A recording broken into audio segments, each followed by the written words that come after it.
Assalamualaikum warahmatullahi wabarakatuh. Waalaikumsalam warahmatullahi wabarakatuh. Baiklah, sebelum kita mulai pembelajaran kita pada pagi hari ini, silahkan ketua kelas memimpin doanya terlebih dahulu. Bismillahirrahmanirrahim. Raditu billahi rabba wa bil islam dina wa bil muhammadin nabiyya wa rasula. Allahumma rabbi zidni ilman warzuqni fahman. Sabbit qalbi ala dinika wa ala ta'atika. Subhanaka inni kuntu minaz zalimin. Amin. Baik, sebelum kita mulai pembelajaran kita hari ini, Ibu akan ambil absen terlebih dahulu.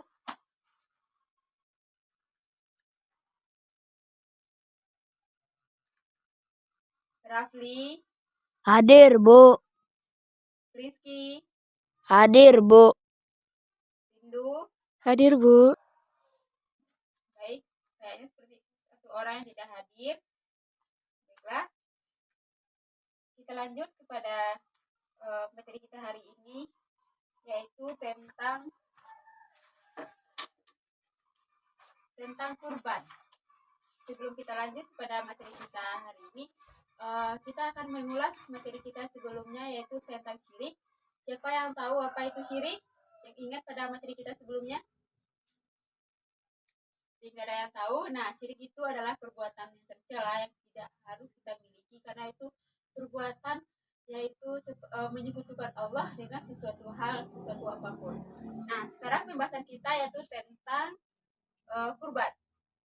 Tujuan pembelajaran kita pada hari ini yaitu agar anak-anak ibu paham apa itu kurban, apa hikmah kurban, apa hukum kurban, paham ketentuan hewan kurban, dan juga waktu dan ibu tuh tahu dengan waktu dan tempat penyembelihan hewan kurban. Di sini siapa yang tahu apa itu kurban? Apa pengertian dari kurban? Nah, kurban itu secara bahasa itu berasal dari kata koruba.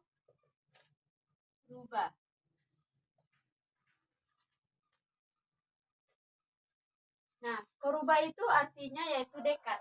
Sedangkan secara istilahnya yaitu artinya adalah kurban itu adalah hewan yang disembelih dengan perbuatan dengan niat beribadah untuk mendekatkan diri kepada Allah Subhanahu wa taala, yaitu yang mana kita melakukannya dengan sesuai dengan syarat-syarat dan waktu tertentu. Nah, lalu jadi dapat disebutkan bahwasanya kurban itu adalah hewan yang disembelih pada hari raya Idul Adha dengan niat untuk beribadah untuk mendekatkan diri kepada Allah Subhanahu wa taala, yaitu pada waktu tertentu dan sesuai dengan ketentuannya. Nah, selanjutnya yaitu hukum kurban. Hukum kurban itu yaitu terdapat dalam Quran surah yang mana itu Quran surah Al-Kautsar ayat 1 dan 2 menjelaskan. Silakan salah satu dari kalian membaca, silakan Rizky membaca ayatnya dan Rindu membaca terjemahannya. A'udzu billahi minasyaitonir rajim. Bismillahirrahmanirrahim. Inna a'tainakal kautsar fasholli lirabbika wanhar. Artinya, sesungguhnya kami telah memberi engkau ya Muhammad akan nikmat yang banyak, maka laksanakanlah sholat karena Tuhanmu dan berkurbanlah sebagai ibadah dan mendekatkan diri kepada Allah Subhanahu wa taala. Sudah, Bu. Oke. Nah, jadi berkurban itu adalah ibadah yang disyariatkan bagi orang Islam, yaitu bagi orang yang mampu. Nah, sebagaimana jumhur ulama mengatakan bahwasannya hukum berkurban itu yaitu adalah sunnah bagi orang yang mampu dan akan menjadi wajib apabila ia bernazar. Jadi kalau kurban itu kita bernazar itu akan menjadi wajib hukumnya. Dan bagaimana Imam Maliki juga mengatakan bahwasannya apabila seseorang membeli hewan dengan niat untuk berkurban, maka ia wajib untuk menyembelihnya. Jadi dapat disimpulkan bahwasanya hukum kurban itu yang pertama adalah sunnah muakkad.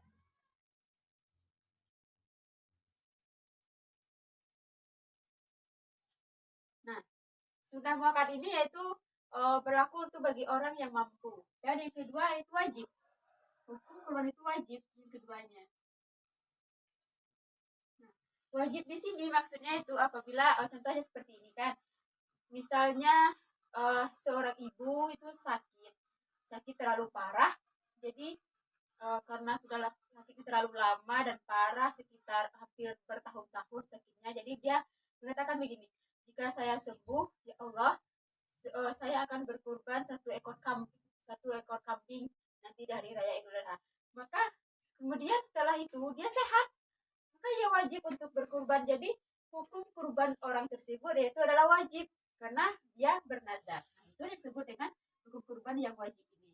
Nah, selanjutnya sampai di sini paham? Paham, Bu. Nah, selanjutnya itu waktu dan tempat kurban. Nah, sebelum kita masuk pada waktu dan tempat kurban ini, coba kita lihat dulu sebuah video tentang Nabi Ibrahim dan menyembelih anaknya. Nah, kita lihat dulu video ini ya.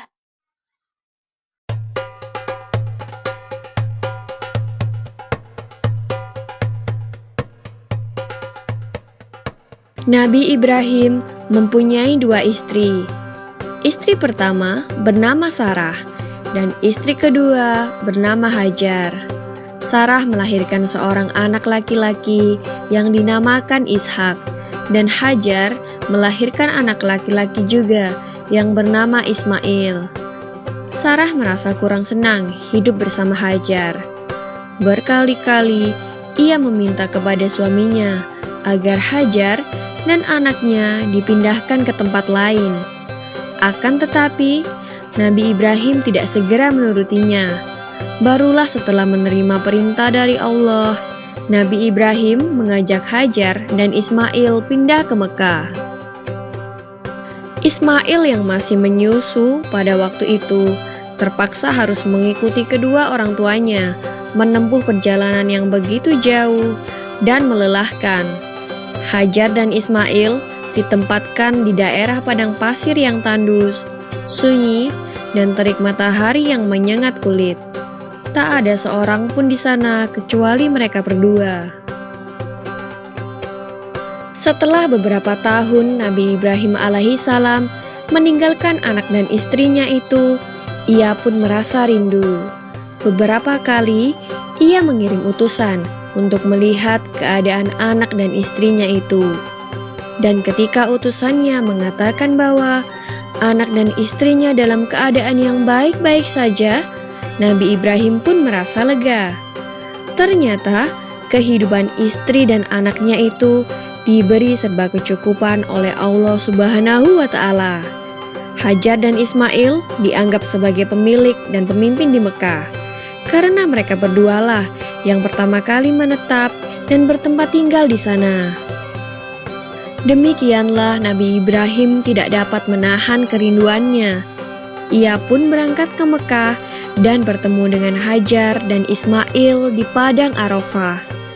Anak dan istrinya itu sedang menggembalakan hewan ternak yang cukup banyak.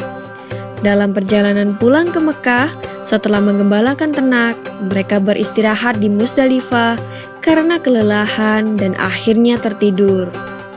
Dalam tidurnya yang sebentar itu, Nabi Ibrahim alaihissalam mendapat wahyu melalui mimpinya. Ia diperintahkan oleh Allah untuk menyembelih Ismail. Anak kesayangannya itu harus dikurbankan sebagai bukti patuhnya Nabi Ibrahim terhadap Tuhannya. Seketika itu juga, Nabi Ibrahim terkejut dan berdebar-debar. Tampak begitu beratnya ujian kali ini. Ia pun akhirnya menguatkan hati demi rasa cintanya yang lebih besar kepada Allah Subhanahu wa Ta'ala. Ia juga pada akhirnya memberitahukan mimpi itu kepada Ismail. "Wahai anakku Ismail, dalam mimpi aku diperintahkan oleh Allah untuk menyerahkanmu sebagai kurban, dan aku harus menyembelihmu. Bagaimana pendapatmu, wahai anakku?" kata Nabi Ibrahim. Ismail pun menjawab, "Wahai ayah, sekiranya itu perintah Allah, maka laksanakanlah apa yang telah diperintahkannya kepadamu. Aku akan tetap sabar dan ikhlas menerima cobaan ini." Dikisahkan iblis berusaha merintangi perintah Allah kepada Nabi Ibrahim. Berkali-kali iblis membujuk Nabi Ibrahim agar tidak melaksanakan perintah itu. Namun Nabi Ibrahim tetap melaksanakan perintah Allah, dan godaan iblis yang begitu dahsyatnya tak akan mampu meruntuhkan ketaatan Nabi Ibrahim kepada Allah. Nabi Ibrahim membawa Ismail ke atas bukit. Di sana, Ismail mengenakan kain penutup mata, dan pedang tajam pun sudah dipersiapkan. Ketika pedang itu sudah berada di leher Ismail, tiba-tiba tubuh Ismail pun diganti dengan seekor kambing yang gemuk oleh malaikat Jibril. Dengan demikian, selamatlah Ismail dari penyembelihan. Allah Subhanahu wa Ta'ala berfirman kepada Nabi Ibrahim, "Hai Ibrahim, kau sudah melaksanakan perintahku dengan ikhlas. Sebagai gantinya, aku berikan binatang ternak untuk disembelih. Ini adalah cobaan besar bagimu." Peristiwa itu terjadi pada tanggal 10 Dzulhijjah di Mina, dan sampai sekarang dirayakan seluruh umat muslim sebagai hari raya Idul Adha. Dan umat Islam yang melaksanakan ibadah haji juga dapat melakukan kurban di Mina sebagai penghormatan atas Nabi Ibrahim alaihissalam. Demikian kisah Nabi Ibrahim alaihissalam. Semoga kisah ini dapat mempertebal iman kita kepada Allah Subhanahu wa Ta'ala. Amin ya Robbal 'Alamin.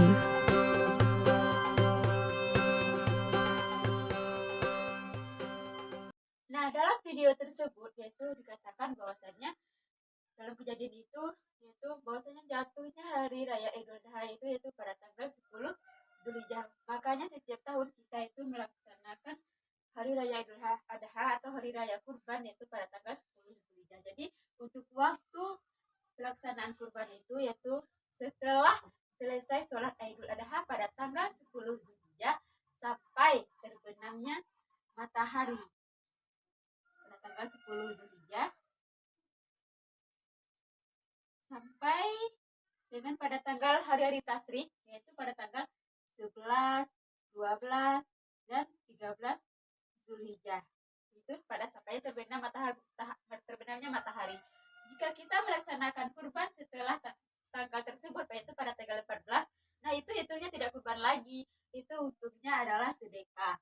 Kalau kita melaksanakan kurban sebelum misalnya nih ya, sebelum hari raya kurban atau sebelum kita sholat Idul Adha, yaitu misalnya kita sholat Idul Adha-nya yaitu biasanya sekitaran jam setengah 9, lalu kita melaksanakan kurbannya itu pada jam 7 pagi misalnya kan, kita belum sholat Idul Adha.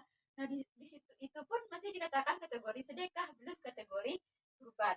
Nah sebaiknya yaitu untuk kurban itu setelah selesainya sholat Idul Adha pada tanggal 10 Zulhijjah sampai dengan terbenamnya matahari pada tanggal 13 Zulhijjah. Nah, sampai di sini paham ya? Nah, selanjutnya yaitu tempat pelaksanaan kurban. Nah, untuk tempat pelaksanaan kurban ini sebaiknya yaitu dilaksanakan di mana kita melaksanakan sholat Idul Adha, di situ kita melaksanakan kurban.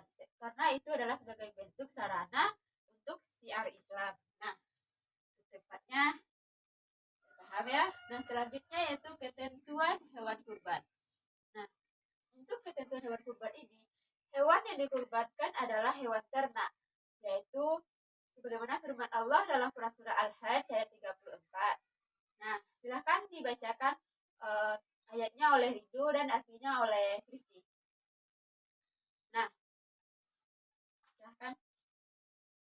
Bismillahirrahmanirrahim.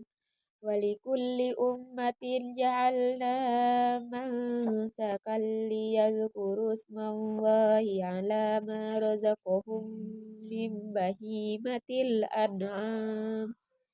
Fa ilahukum ilahu wahidun falahu aslimu wa basyiril mukhbitin. Sadaqallahul azim. Yang artinya, dan bagi tiap-tiap umat telah kami syariatkan penyembelihan kurban, supaya mereka menyebut nama Allah terhadap binatang ternak yang telah dirizkikan Allah kepada mereka. Nah, jadi maksud dari ayat tersebut yaitu hewan yang ternak yang dikurbankan itu adalah sapi, yaitu sapi atau kerbau. Lalu yang kedua yaitu unta. Lalu kambing atau domba. Nah, hewan-hewan yang kita kurbankan ini yaitu adalah hewannya tidak cacat, tidak sakit, ya pastinya sehat dan tidak kurus. Nah, kalau untuk umurnya, untuk sapi ini yaitu hewan yang bisa kita kurbankan yaitu berumur sekurang-kurangnya 2 tahun. Kalau dia umur 1 tahun belum bisa kita kategorikan untuk hewan kurban.